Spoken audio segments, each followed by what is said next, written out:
but definitely not unrelated.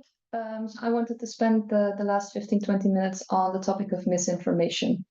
And that is something that we've already talked about throughout the previous talks. It's something that we all come across. It's a hot topic, and for obvious reasons. And unfortunately, we also see a lot of misinformation in the public and also as the political debate on animal research. And as an organization, so I work at EARA as an organization that is there to counterbalance that misinformation. We are also occasionally framed into being a spreader of misinformation ourselves. The debate can be quite polarizing.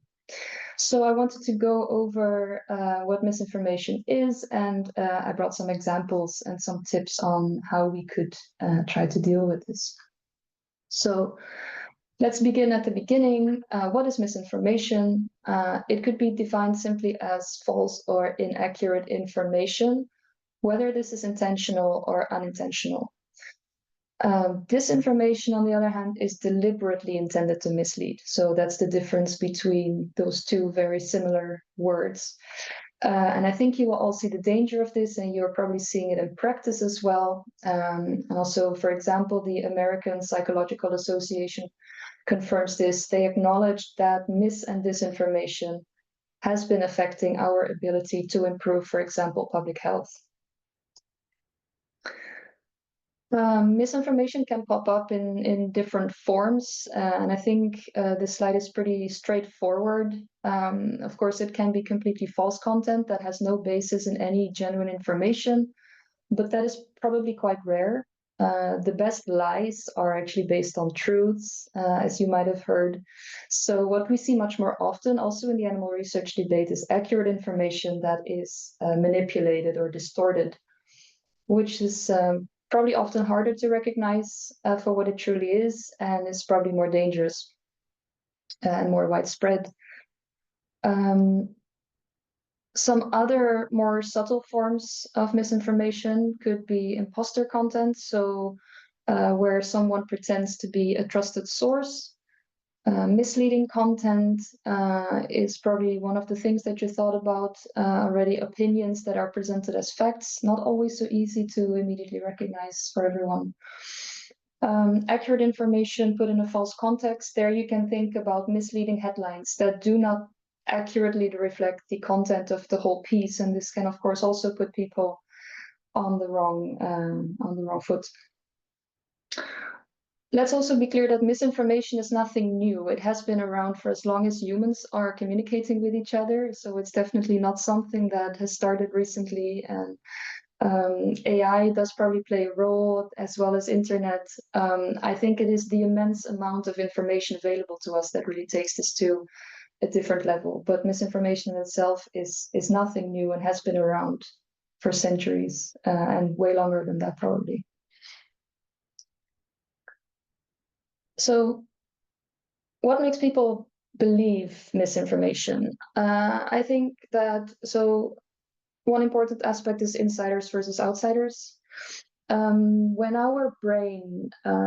we encounter new information, our brains tend to focus on understanding it and is trying to process that new information rather than immediately evaluating whether it's accurate.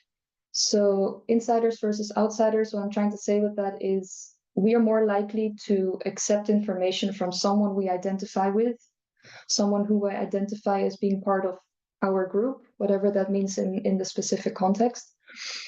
Credibility of the source kind of goes hand in hand with that. People will have certain ideas about what sources are credible to them. I think we can all imagine what that means in practice. Emotional contact, emotions play a very big role in this, and especially when messages evoke negative emotions such as fear and outrage, that makes messages land differently in our brains as well, and it makes our brain react different and process the information differently. And repetition, also already mentioned today, actually. How often have we heard, that 90 or 95% of the drugs tested positively in animal studies fails to make it to the clinic, which is in itself not per se very wrong, but it's so often explained by poor translation from the animal to humans, And we've heard this countless number of times over the years, and this is something that is it's such a strong frame by now, it's probably very difficult to reframe this. Some personal factors that may weigh in here is educational level and analytical skill. That makes people less susceptible to believing misinformation.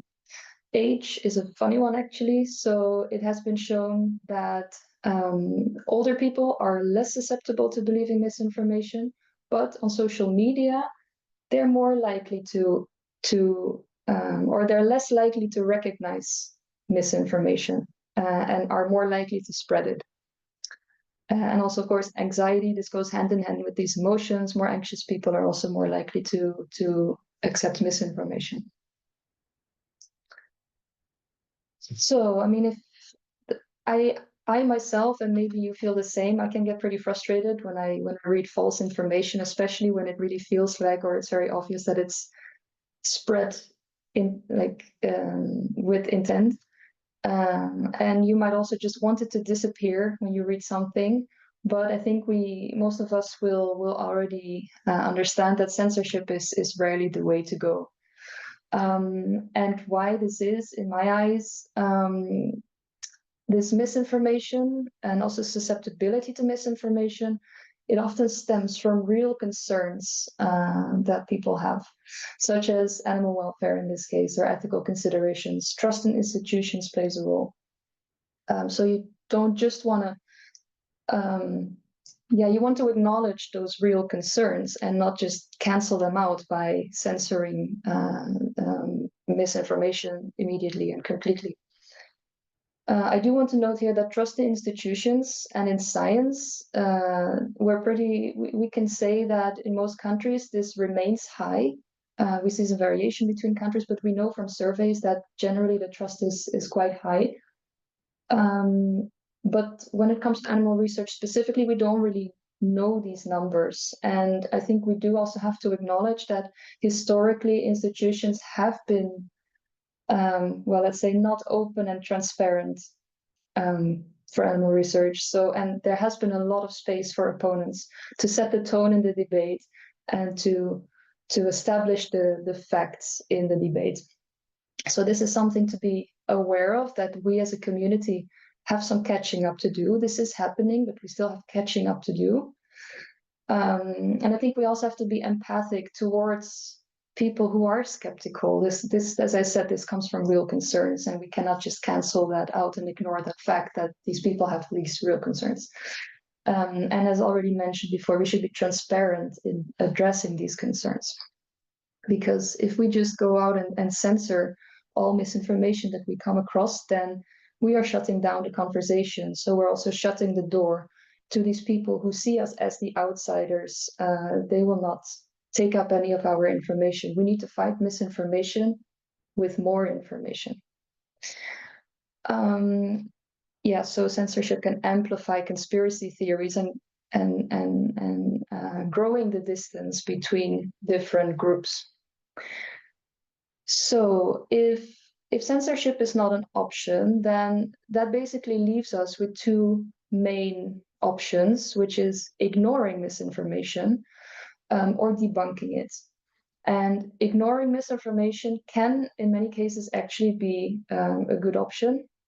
You always, if you come across something that is potentially harmful or untrue, then you always want to check first how it's spread, where you see it, and if something, for example, in animal research, when something is posted on the website from an activist group,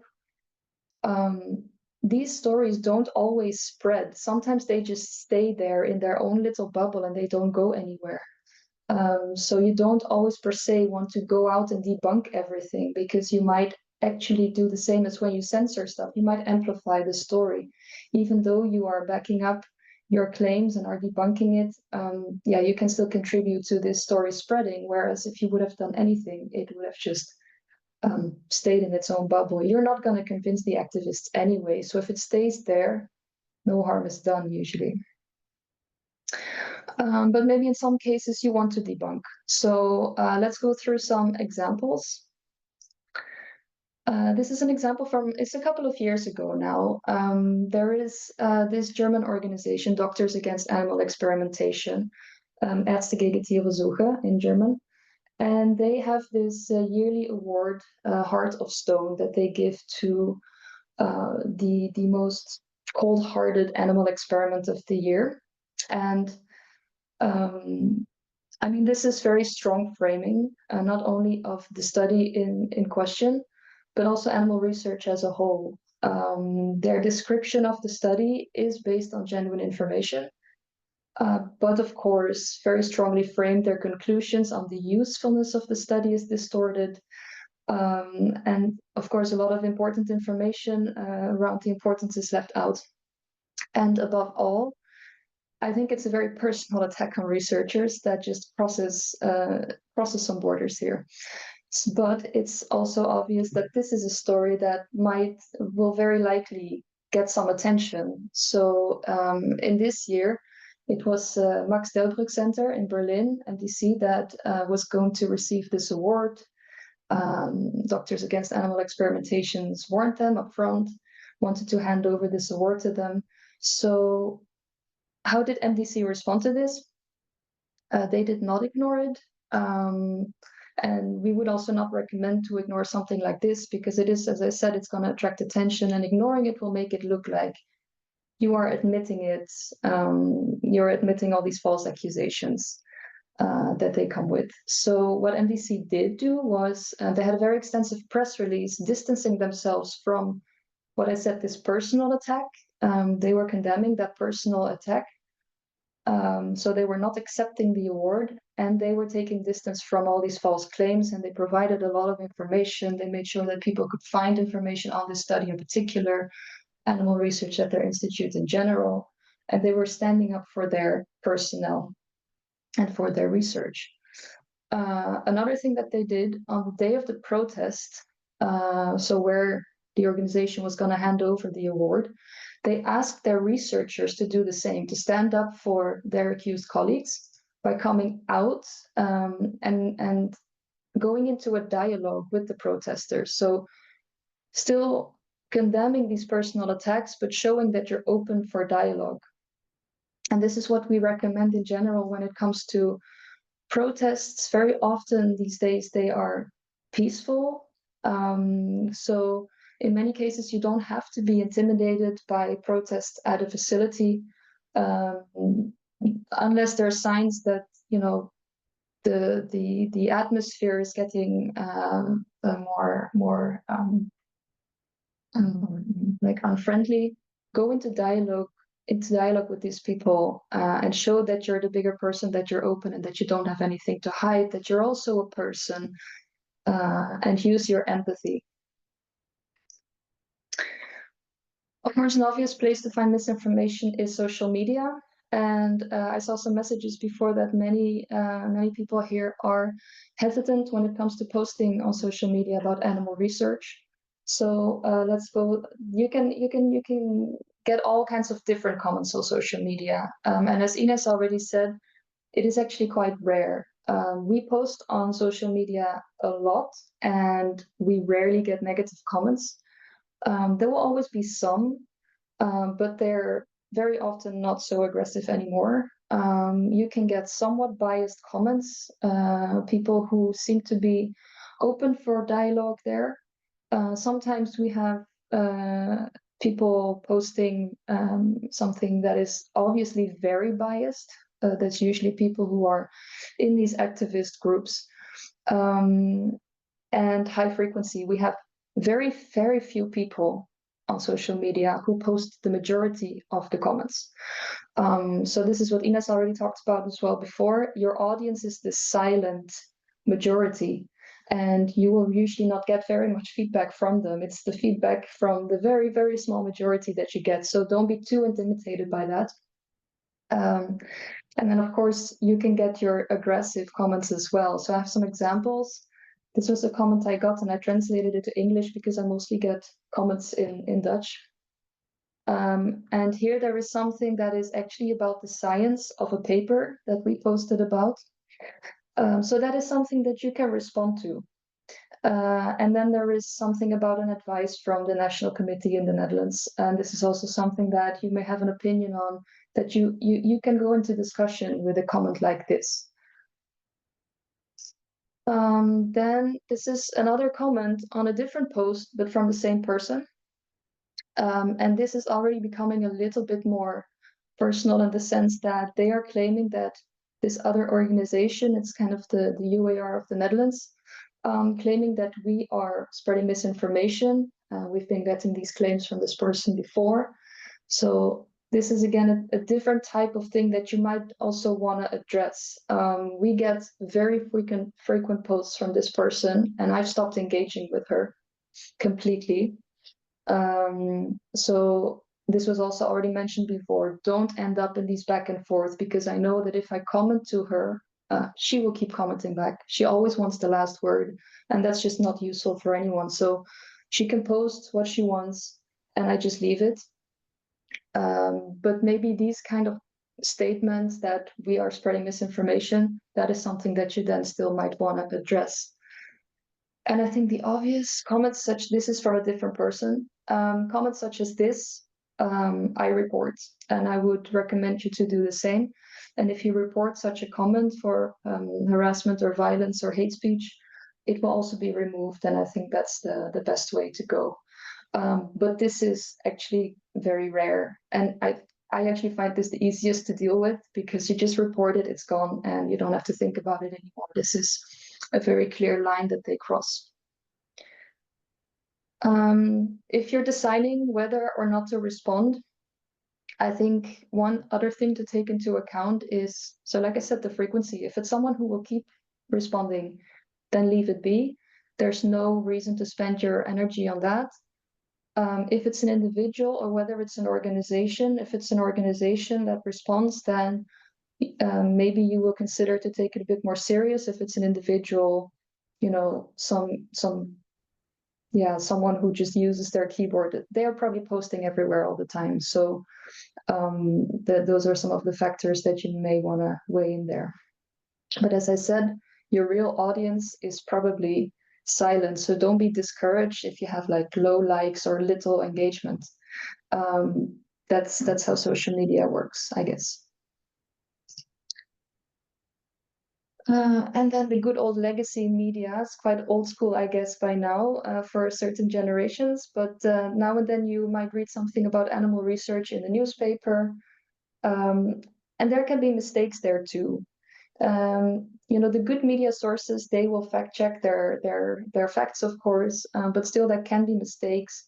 And if you would see something, then my advice would be to contact that journalist. Usually the name of the journalist is above or below the article, so you could actually use this as an opportunity to get in touch with the journalist, because they should normally be keen on getting their facts straight. And you can use it as an opportunity to get in touch with a journalist, and that is always a good thing, I think.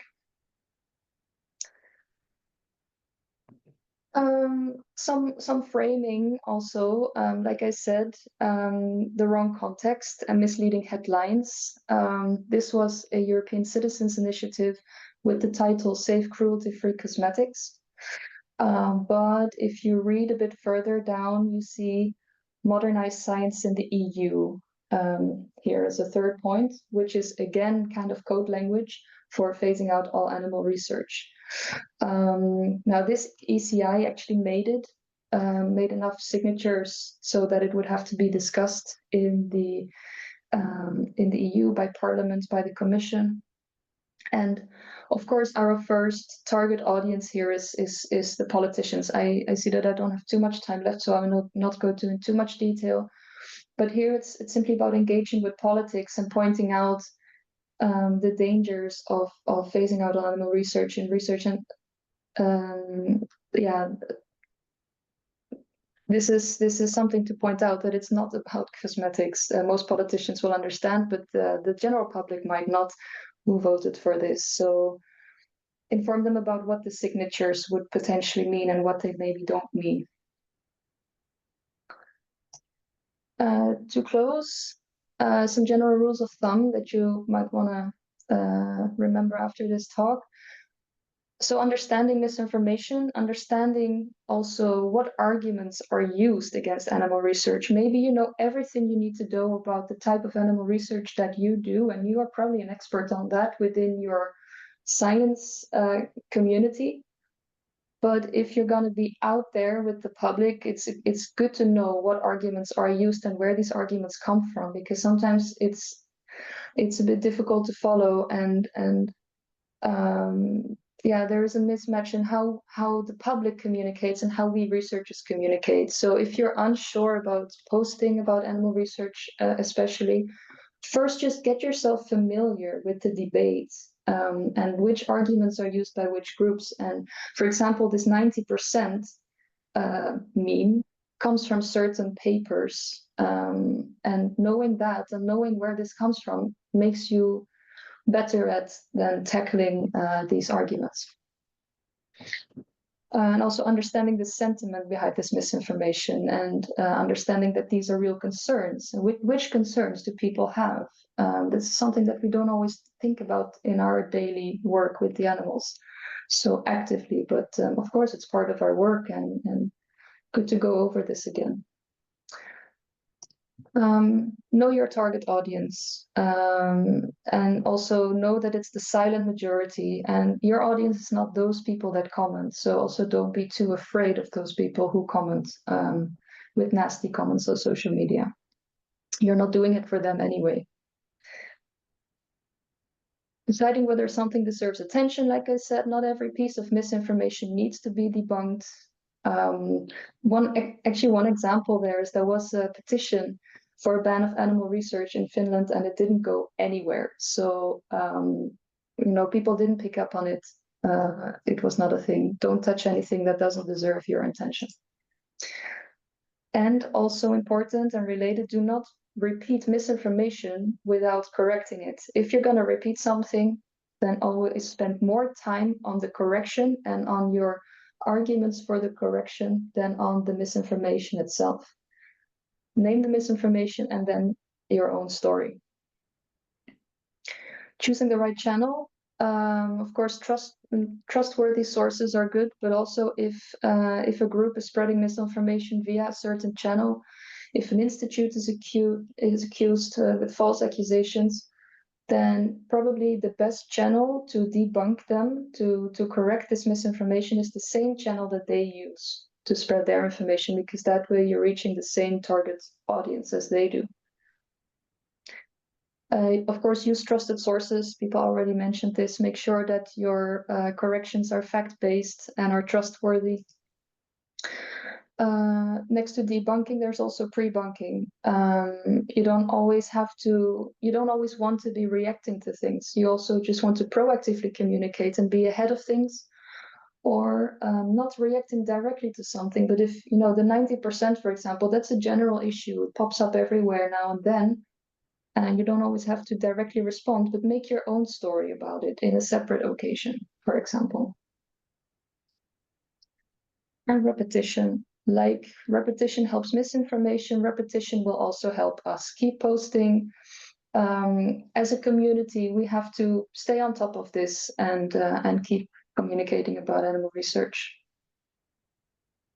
And also going back again to the emotional content that misinformation often makes use of, we can do that too. Our work with animals is also emotional. We do it for emotional reasons. And we should not be stuck in the frame that we might give ourselves sometimes. We are researchers, we should be factual. No, we can also show why we do the research from an emotional point of view. And also animal welfare. I also love animals. I grew up with cats. It's not that I used to do animal research. It's not that I hate animals at all. I love animals as much as, any other people out on the street. So don't be too afraid to use emotion to some extent in your stories as well, even though you're a scientist. So then I've come to the end. So just to summarize once more, I think the best tools in your debunking toolkit are empathy, and I put it at the top for a reason. Always never forget your empathy, transparency, and of course, always fact-based. And if there's any questions you have, I'm happy to answer some questions if there's time. And otherwise, I hope you can find me on LinkedIn or on my email address.